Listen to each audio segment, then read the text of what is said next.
C'est la première fois que je parle à la Chaux-de-Fonds. Donc, c'est tout nouveau pour moi. Mais ce n'est pas la première fois que je parle à des entrepreneurs. Un de mes professeurs, le professeur Curchot, m'a dit « Biver, comme tu ne travailles pas, tu es très mauvais et ton futur, tu n'auras qu'une alternative, c'est-à-dire que tu n'auras que deux choix. Soit tes parents sont riches et tu n'auras pas besoin de travailler plus tard, soit tu ne pourras devenir que patron. Mais patron en engageant que des gens meilleurs que toi. »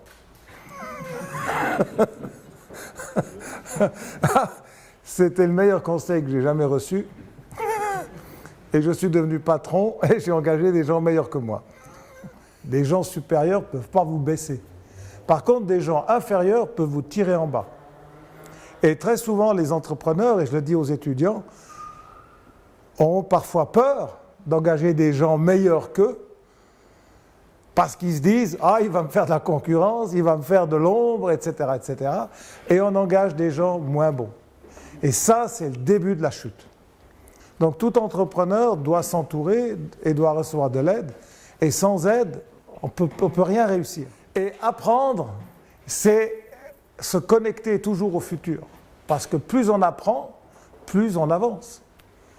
Et être vieux, par exemple, aujourd'hui, pour moi, c'est celui qui n'apprend plus. C'est celui qui dit « Je ne comprends pas la jeunesse.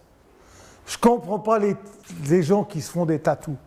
Je ne comprends pas pourquoi ils ont des jeans déchirés, etc. » Et quand on dit ça, ben on a déjà un pied dans la tombe, parce que ne pas comprendre le futur, c'est ne plus y participer. J'ai un advisory board, on dit en anglais, j'ai un conseil, si vous voulez. Et ce conseil, l'âge moyen, c'est de 17 ans. Bah, évidemment, je ne peux pas m'entourer de gens qui ont 68 ans comme moi, parce que vous voyez qu'ils m'apprennent. Par contre, si je m'entoure de gens qui ont 17 ans, c'est la moyenne d'âge, ils ont 17 ans en moyenne, eh bien, ils m'apprennent. Et ils m'apprennent quoi? Leur culture, leur philosophie, leur vision, leurs espoirs, leurs problèmes.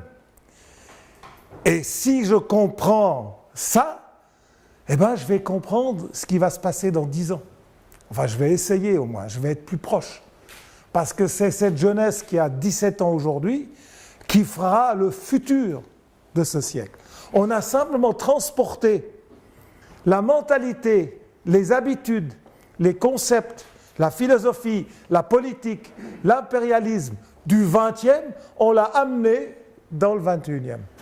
Mais le 21e commencera quand ceux qui façonneront ce siècle et façonneront leur futur seront ceux qui sont nés dans ce siècle.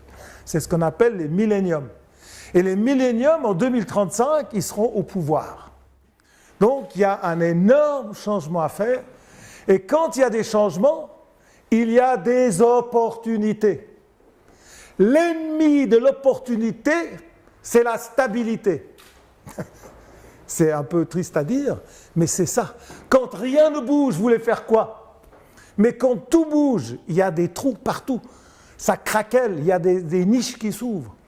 Et quand je vois les grands groupes qui deviennent plus grands, je dis mais c'est génial pour les petits. Car le petit aura toujours et trouvera toujours une niche que le grand ne veut pas couvrir ou ne peut pas couvrir. Donc les opportunités sont à la porte. Nous sommes à la veille de grandes opportunités. Dans le processus industriel, on avance en cassant ce qui était avant.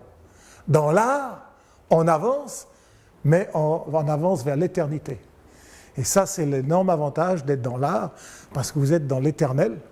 Tandis que dans l'industrie, bah, faut faire avec. Comme vous êtes patron, vous êtes là pour porter sur vos épaules toutes les erreurs et tous les échecs. Et quand vous avez du succès, vous ne devez surtout pas le porter vous, vous devez le déléguer aux équipes. Voilà, mesdames, messieurs, on se verra dans les tables rondes. On m'avait donné un quart d'heure pour vous parler. J'ai réussi, hein, à la seconde, voilà. J'ai l'heure dans le système.